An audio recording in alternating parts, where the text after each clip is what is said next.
ముఖ్యమంత్రిగా పదవి చేపట్టి అలాగే ఉప ముఖ్యమంత్రిగా పవన్ కళ్యాణ్ గారు పదవి చేపట్టి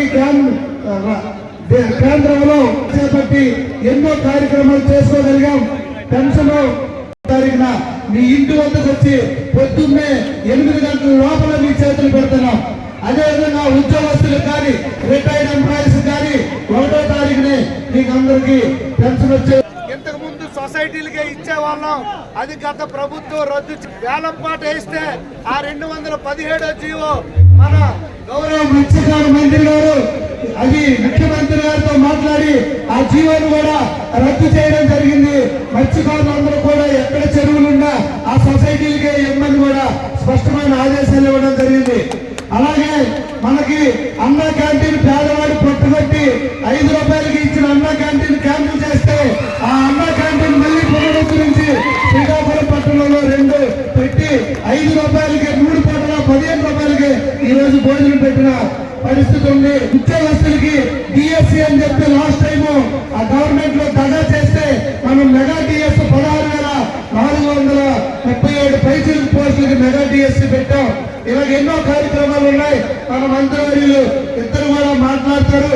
అలాగే ఈ సందర్భంగా గౌరవ కేంద్ర మంత్రివర్యులకి అలాగే గౌరవ రాష్ట్ర మంత్రివర్యులకి అలాగే జిల్లా కలెక్టర్ గారికి నేను హృదయపూర్వక ప్రాణాభివందనాలు తెలియజేస్తున్నాను. ఎందుకంటే ఎన్నో ఏళ్ళ నుండి ఇక్కడ ప్రాబ్లం జరిగింది. 2014లో సాక్షాత్తు ముఖ్యమంత్రి గారు వచ్చి 13 కోట్ల జిల్లాకి చేశారు.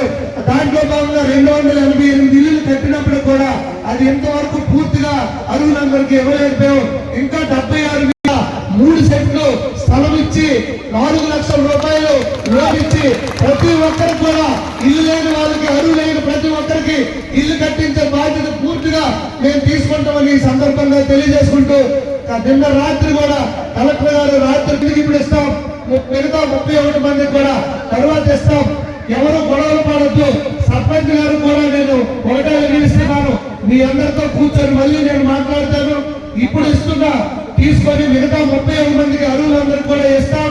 మిగతా ఇంకా ఎవరు ఉండిపోయారో వాళ్ళకు కూడా ఇల్లు కట్టడానికి 4 లక్షల రూపాయలు 3 సెంట్లు స్థలం ఇచ్చి కడతామని కూడా తెలియజేసుకుంటూ మన అదృష్టం ఏంటంటే ఒక పక్క కేంద్ర మంత్రివర్యులు ఉన్నారు, అక్కడ కన్స్ట్రక్షన్ అవుతుంది గోదాపురంలో. అది మనకేంటి ఉపయోగం అనొచ్చు, దానివల్ల మనకు ఉద్యోగాలు వస్తాయి, మన పిల్లలకి పరిశ్రమలు వస్తాయి, అవన్నీ జరుగుతున్నాయి. రైల్వే జోన్కి 59 ఎకరాలు ఇచ్చి రైల్వే జోన్ ఏర్పాటు చేస్తారు. ఇంకో పక్క రాష్ట్ర మంత్రివర్యులు 90% మనకి ఏంటి అవసరమో అవన్నీ శాఖలు మన మంత్రి గారి దగ్గరే. ఏంటంటే వ్యవసాయంతో ఉద్యానవన పంటలు, దాంతో పాటు పశు సంవర్ధక సేవగా, దాంతో పాటు పాడి పరిశ్రమ, దాంతో పాటుగా మత్స్య శాఖ, దాంతో పాటుగా సహకార తెల్లారితే లక్ష్యాన్ని ఒకే మంత్రిత్వ శాఖలో ఎంతో నమ్మకంతో గౌరవ మంత్రి గారి లక్ష్మీనాయుడు గారికి ముఖ్యమంత్రి గారు అప్పచెప్పారు కనుక మీకెవరికి ఎటువంటి నష్టం భరోసా ఇచ్చిన మాట ప్రకారం 20,000 ఇస్తాం. అలాగే మహిళలందరికీ దీపావళికి గ్యాసులు ఇస్తాం అని నేను తెలియజేసుకుంటూ మహిళలందరికీ ఉచిత బస్సు కోసం 1437 బస్సులు కొన్నాం. మన జిల్లాకు ఆల్రెడీ 7 వచ్చాయి. ఇప్పుడు బస్సులు లేవు.